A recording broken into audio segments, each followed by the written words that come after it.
രാജ്യത്തിന്റെ ധീരമകൾ സോഫിയ ഖുറേഷിയെ അധിക്ഷേപിച്ച മധ്യപ്രദേശിലെ ബി മന്ത്രി മാപ്പ് പറഞ്ഞിരിക്കുന്നു.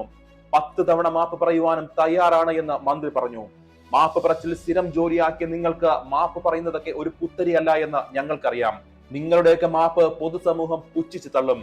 കാരണം മാപ്പ് നിങ്ങളുടെ പൂർവികരായി ചെയ്തു വരുന്ന ഒരു ആചാരമാണല്ലോ. 100 അല്ല 10,000 തവണ നിങ്ങൾ മാപ്പ് പറഞ്ഞാൽ പോലും ആ സഹോദരിയുടെ ഹൃദയത്തിലേറ്റ മുറിവ് മാറാൻ പോകുന്നില്ല.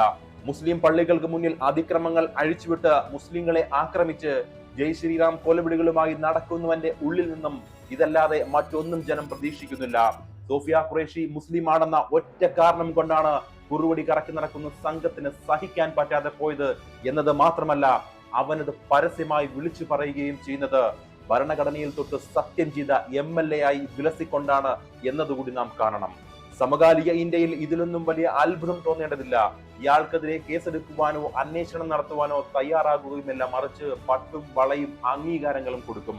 കഴിഞ്ഞ തെരഞ്ഞെടുപ്പ് കാലത്ത് രാജ്യത്തിന്റെ പ്രധാനമന്ത്രിയും മുഖ്യമന്ത്രിമാരും എത്രമാത്രം വിദ്വേഷപരമായ പരാമർശങ്ങൾ നടത്തി എന്തെങ്കിലും ഒരു നടപടി സ്വീകരിച്ചോ? ഇല്ലല്ലോ. അതുപോലെ തന്നെയാണ് ഇതും. പക്ഷേ ഇതൊരൽപ്പം കൂടിപ്പോയി.